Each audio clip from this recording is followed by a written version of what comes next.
নমস্কার, তনুশ্রী রান্নাঘরে আপনাদের সকলকে স্বাগত। আজকের রেসিপি হচ্ছে ভাত ভাজা। তো কী কী ব্যবহার করছি চলুন দেখিয়ে দিই।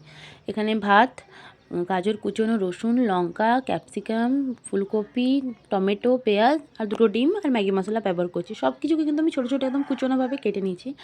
এবার কড়াইটা গরম হয়ে গেছে, একটু তেল দিয়ে আমি ডিমটা ভেজে নেব।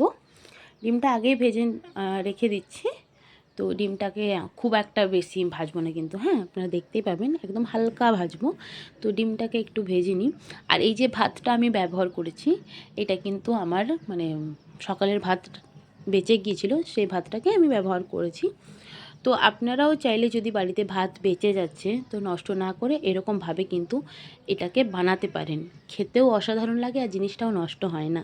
ঠিক আছে, দেখুন কড়াইটা গরম হয়ে গেছে, তেল দিয়ে দিলাম পেঁয়াজ। এবার যত ভেজিটেবল আছে সব কিছুকে আমি এটাতে ভেজে নেব। আমার যেগুলো ছিল বাড়িতে আমি সেগুলো দিয়ে বানিয়েছি, আপনার বাড়িতে আরও যদি এক্সট্রা থাকে আপনি দিতে পারেন। তো আমার কাছে এই কটা ছিল, আমি এগুলো দিয়েই তার জন্য বানিয়েছি। এবার দেখুন পেঁয়াজটা হালকা ভাজা ভাজা হয়ে গেছে, দিয়ে দিলাম ফুলকপিগুলো। ফুলকপিটাও এবার ভেজে নেব।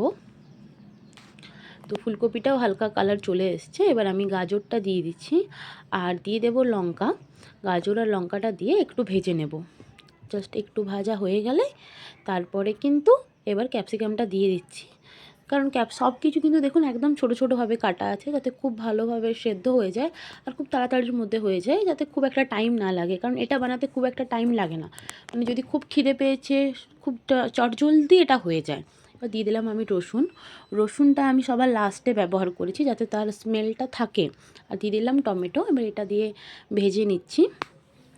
দেখুন খুব ভালোভাবে ভাজা হয়ে গেছে। আর এবার আমি এটাতে ম্যাগি মশলাটা অ্যাড করে দিচ্ছি। আমি কিন্তু শুধু ম্যাগি মশলা ব্যবহার করেছি, তো আপনারা চাইলে অন্য মশলাও অ্যাড করতে পারেন। আর যদি ম্যাগি মশলা না থাকে বাড়ির নর্মাল মশলা দিয়েও বানাতে পারেন বা সবজি মশলা দিয়ে বানাতে পারেন, তো তাতেও টেস্টটা আসবে। এবার দিয়ে দিলাম একটু নুন স্বাদ অনুসার, খুব একটা বেশি দিইনি। আর ভাতটা আমি দিয়ে দিয়েছিলাম, তখন আমি এটা ক্লিপটা নিতে পারিনি কারণ নিচে লেগে যাচ্ছিলো, তাই আমি শর্ট করে ভাতটা দিয়ে দিয়েছিলাম। তো এই দেখুন ভাতটা দিয়ে দিয়েছি। এবার এটাকে একটু ভেজে নিচ্ছি। এটা একটু যখনই ভাজা হয়ে যাবে, আর এটাতে কিন্তু একটু নুন আর আমি ভাতের সাথে একটু কস্তুরি মেথি অ্যাড করেছিলাম, তো ওই ক্লিপটাও নেওয়া হয়নি আমার। আর দিয়ে দিলাম আমি চাট মশলা। এবার এটা দিয়ে খুব ভালোভাবে আমি ভেজে নেব যতক্ষণ না ওটার থেকে একটা কালার চলে আসে। আপনারা দেখতে পাচ্ছেন একটা খুব সুন্দর কালার এসে গেছে চালটা, মানে ভাতটার সাথে। এবার দিয়ে দিলাম আমি ডিমটা দিয়ে একটু নেড়ে চেড়ে নেব যাতে ডিমের টেস্টটাও খুব ভালোভাবে ওইটাতে চলে আসে, ওই ফ্লেভারটা। হয়ে গেছে, এবার আমি এটা সার্ভ করছি। এখানে কিন্তু আমি ধনেপাতা চাটনি, পেঁয়াজ আর কোল্ড ড্রিঙ্কস দিয়ে খাচ্ছি।